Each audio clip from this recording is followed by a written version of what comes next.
going to be a video of us basically eating chips and talking about the Hobbit. But mostly eating chips. This is a nerd discussion, because we are nerds.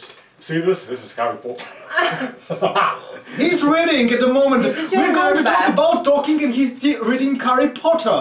What the fuck? But I am not a fan. Oh my god, all those talking fans are going to like kill. Yeah. Dwarves. Помисля, че е точно обратното на това. Не искам. Okay, more for me. So... Nerdspeare! Here!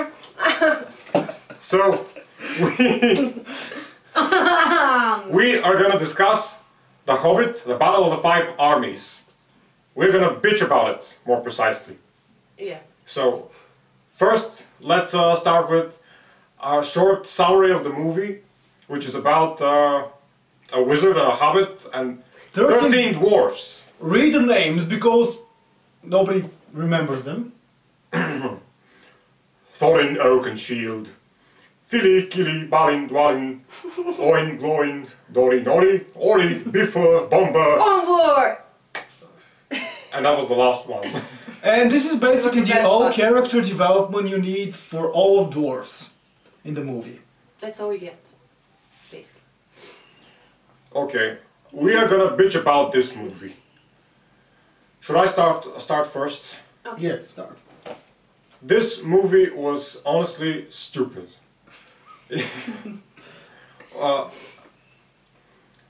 I understand that you have to have action, but with Tolkien it's not just action. And we saw basically nothing else in this film. And I like the first and the second one. I enjoyed them very much. Sorry for interrupting you. Sorry. I don't know what to say.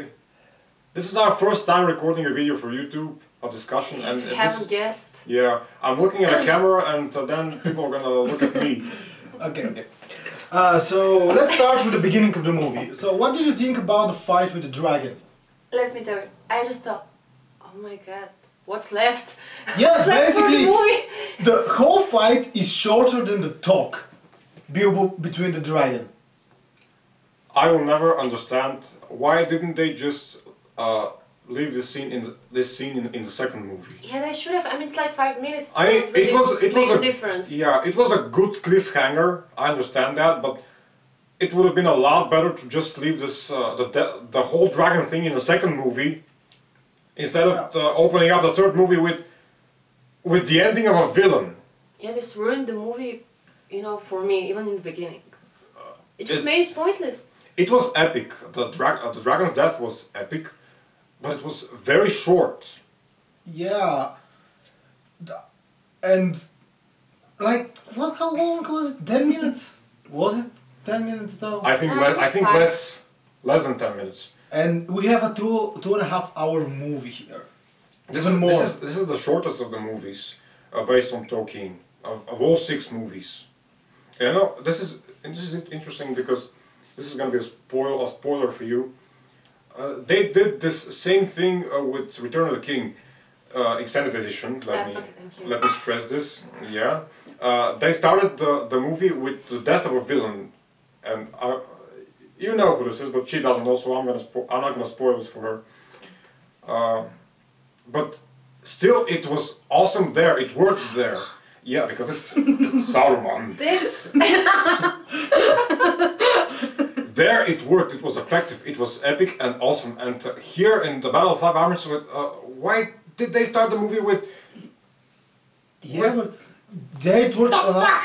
Not only because it was epic, but because he was already weak. He was defeated, his armies were defeated, and that's why it made sense to start with his death. Yeah, kinda. But... Well, here we just see this dragon flying, just... If you have not watched the second movie, you just see a random dragon flying in, starting killing people, and he's dead. Yeah, but because we're gonna more or less just bitch about this movie for the rest of the video. Maybe they didn't have money to pay David Cumberbatch. Yeah, right. Yeah, right. Well, I mean, to talk more, so they were like, okay, we have 5 minutes. Well, they overused him in the second movie. They just overused David Cumberbatch. Did they? It was a 15-minute talk. Benedict. Oh my god! Whatever, Benedict. I don't really care. Basically, I'm going to take a lot of hate. I'm probably going to take a lot of hate for this, but the only place where I actually like him as an actor is in the Imitation Game. And I still haven't seen that. See it. Basically, in the end of this video, we're going to be hated by Tolkien fans. Yeah, but Tolkien fans, fuck you. Oh, that was... Seriously, this is our first video! Couldn't you wait like at least 5 videos? I'm a Tolkien fan, so fuck me as well. Okay, I think that was let's just focus on the positive stuff for a second, because for the rest of this video we're gonna bitch basically. Okay. Yeah, and there's not a lot of positive stiff stuff. Well, Anyway.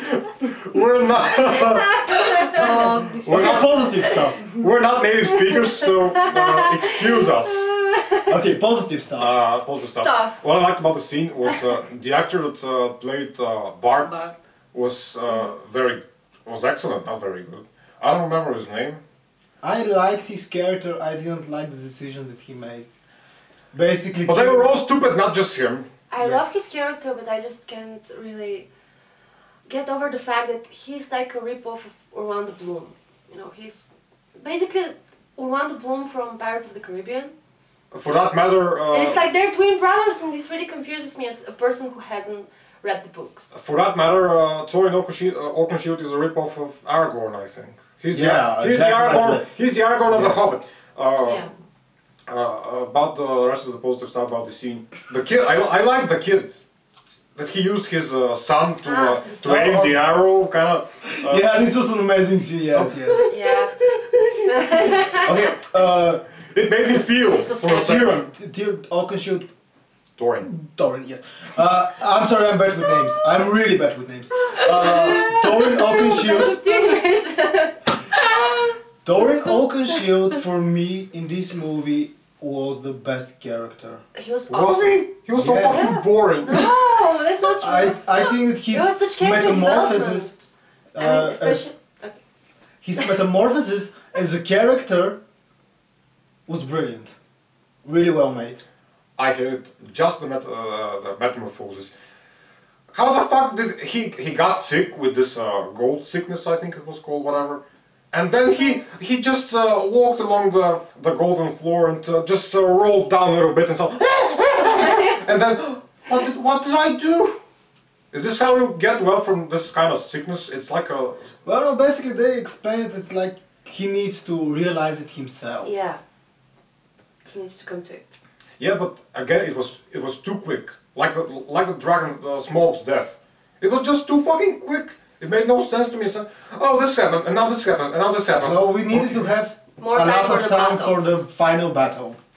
Which was also stupid. And hilarious. And hilarious, yeah. We're jumping all over the place here, by the way. Let's go back. Let's move along the film kind of chronologically along the scenes. Yes. Which would be hard because after Smaug's death, which we described, we stated our opinions about it. We come to what? There was a scene where the survivors of Lake Town come to the shores of the river, and they start to organize. And there we meet our comic relief. Yeah, which is the Jar Jar of Tolkien, of Lord of the Rings and the Hobbit. I get his purpose, but still it was just so over the top. This was too much for me. Like, especially, I mean, you know that this guy is obviously a weak character, and they always give him so much power and give him such big tasks to handle, like you know, guard the village, help women and children, and they know he's a coward. I don't know, what's the fucking point of that? Do you remember Grima Wormtongue, Zmieski? Yeah. I think he is a replica of that, but at least visually, because visually he looks the fucking same, like Grima Wormtongue. This is what I was going to tell, but Grima Wormtongue was done better. He was awesome. Yeah. He was a dark character. He was never funny. He wasn't a comic relief. He was a creepy fucking. It was funny when he fell down the stairs. What are we talking about? The two towers. She's a Harry Potter fan, so fuck her. Whatever. In my defense, I like talking to. Just haven't got to read it yet. You will. I'm making her read Dune because I'm a Dune fan. So what are we talking about? Dream Up. If you like Dune, like the video. Yeah, if you like Dune, I like you. Oh. Wink, wink. Call him at 911. Creepster.com. this was a number.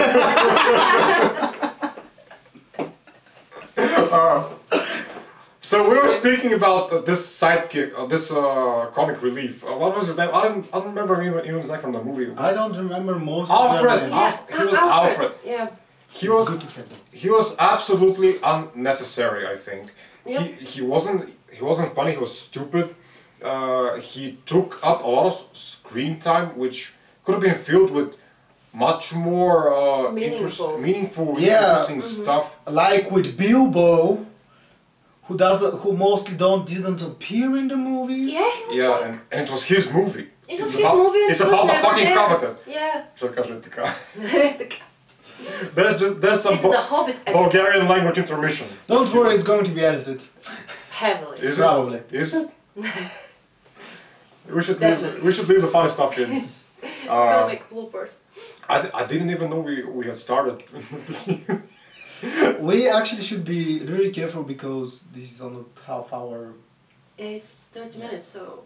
So we should get it going. Okay. The rest after this stupid comic relief comes the scene between Taurio, Evangeline Lilly, and the dwarf. What was the dwarf? Kili. Yeah, Kili. The love child of Legolas and Gimli. She also was absolutely unfucking necessary. She was, but as a person that hasn't. They were trying. hasn't read the books. Haven't read the books. Whatever. But the point is, I didn't really mind. I mean, it was a sweet story, even though I didn't like how in the end. I thought that she would. I don't know. She would die. Die for him, yeah, or something like that. And the ending was so. It was. I think this. Funny. It's weird. It wasn't even weird. It was just boring and stupid and pointless. Yeah, it was. I don't know, bland. This love story, I think, was forced because, for example, in the Lord of the Rings, you cared about Aragorn and Arwen. Yes. You liked them being together. You cared for them. You wanted them to get back together to be alive in the end. Yeah, it was a story well told about human and elf falling in love. And it had backstory as well. It really was important that it had a backstory to it. I'm realizing now that this is also interracial. because Aragorn is a human and she's an elf, and now it's the same thing but with a dwarf. Well, it's Tolkien interracial porn. Well, they didn't have a love story to put in the movie, and basically, it was according forced. to Hollywood, every movie should have a love story. It was forced because, valid. Absolutely. It was forced because you had to, you didn't care for them, but you were told to. She's a beautiful elf and he's a beautiful dwarf. You should love them. But I fucking don't.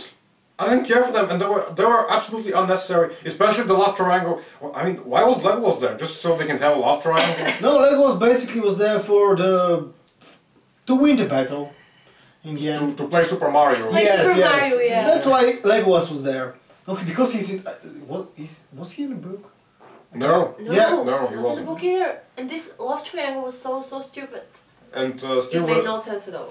When they presented him with a part to play in the movie, he accepted. And I read somewhere that the actor who played Aragorn was also proposed a role in the movie. Yeah. Okay. So. Yeah, but he refused because Aragorn isn't in the books, and this is honorable. That's a wise decision. This is the honorable thing to do because what was that? Orlando Bloom. Yeah. He accepted, and what did he do there? He just played Mario. Defied gravity. Yeah. Every possible law of physics in the movie. But enough about the bitching. Let's get to more bitching. no, first let's get to the only amazing scene in the whole fucking movie, which was the White Council scene. When yeah, okay, yeah. We basically saw these awesome characters from the previous trilogy getting together and just kicking some ass. Christopher Lee! Are you in need of assistance, my lady? It's fucking epic. This was the only scene. Go on. But there was the funniest thing that I saw in the whole movie. Gandalf being carried like a little child.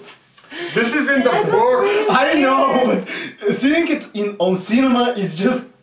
It's hilarious, yeah, because she's even she's scrawny. She's even scrawny. She's carrying him like it's like kind of you can see it's a puppet. It's a doll. Yeah. It's like an effigy. But it was so funny. It was hilarious. I didn't notice it in the beginning, but then oh, she's carrying him. I haven't noticed that, but that reminds me of the CGI in the movie, which was... Oh, this was horrible. Yeah. The Nazguls were terrible, but they looked like a computer game. Even worse. Yeah. I mean, I know computer games with better CGI. Yeah, but this was in the books because it is said there that the Maiars, like Gandalf and Saruman and Galadriel and these, the High Elves, physically are stronger, are as strong as something like 5 people, I think, but I'm not sure. So this is the reason why she could carry him. This doesn't change the facts. It's hilarious, yeah, it's funny in a way. But yeah, seeing 19-year-old Christopher Lee having the kung fu move. Intermission! Oofs! Oofs of a 20-year-old man! I know, he's fucking epic! Like, it's like... this was Christopher Lee, Yes, we were talking about Christopher Lee and how he basically was doing a really awesome kung fu stuff. Yeah. And I was really disappointed when I learned that this is not, in fact, Christopher Lee doing the kung fu moves. Yeah, how would you expect him to do such I don't know. stunts for fuck's sake? He's a magician. He's a wizard, not a magician. Okay, wizard. Ooh. Intermission! No. You were talking about you were really disappointed. We were talking about the magician and wizard thing. And wizard difference, yeah. But actually Harry Potter is a wizard too. It's a school of wizardry. Yeah, I'm about Harry Potter. Okay, we are talking about Hobbit here. And Christopher Lee and his kung fu moves. Yeah. Yes. Kung fu moves are not Christopher Lee's epic, hands down. Yes. This was totally awesome. He and Elrond just kicked ass. Although they kicked the asses of terrible CGI Nazguls, I'm still okay with the scene. And then I repeat this, we come to the scene where Sauron appears. Fucking finally, he reveals himself to the whole White Council, and the eye explodes and appears. Do you want to say something? No. Make me shut up. And the eye appears, and Saruman in the trailer was supposed to be fighting Sauron, because he was like, leave Sauron to me. And then in the movie, what I saw was and this was a disappointment, but it was an awesome scene nonetheless, because then Galadriel rose and stood up to him with the what do we call it? a bottle of shining alcohol. Yes. Candy alcohol. Yes. It's the blue light from the original trilogy. Well, actually, what you're saying is very sexist, because I think it was good, you know, to see a woman kicking ass. Yeah, it was, but this scene was a callback to the Fellowship of the Ring, where Frodo offered her the ring, and she went through the test, where she had to choose whether to take the ring for herself or whether to leave it. And she was going through this dark phase, like, if I take the ring, I'm gonna kill you all, I'm gonna destroy you, I'm all powerful! And she didn't take it. And there she was understandably evil. All dark and, you know, furious and destructive. And in a Hobbit, she wasn't... no one offered her evil rings. She was just facing Sauron, just fighting him. She was supposed to be all white and beautiful and angelic and seraphic. All white and beautiful. Yeah. Racist Chris Collard. I'm from the third world, so fuck me. Yes. And she wasn't supposed to be dark. Why was she dark? This was a symbolic darkness of the ring, trying to overtake her mind. And here she was fighting evil, not she wasn't being seduced by it. Well, maybe if you want to fight evil, you have to become evil. She has to. The only way to overcome evil is to, you know, take part of. That's the exact opposite of Tolkien as a writer. Well, yeah, but here we have more of Peter Jackson.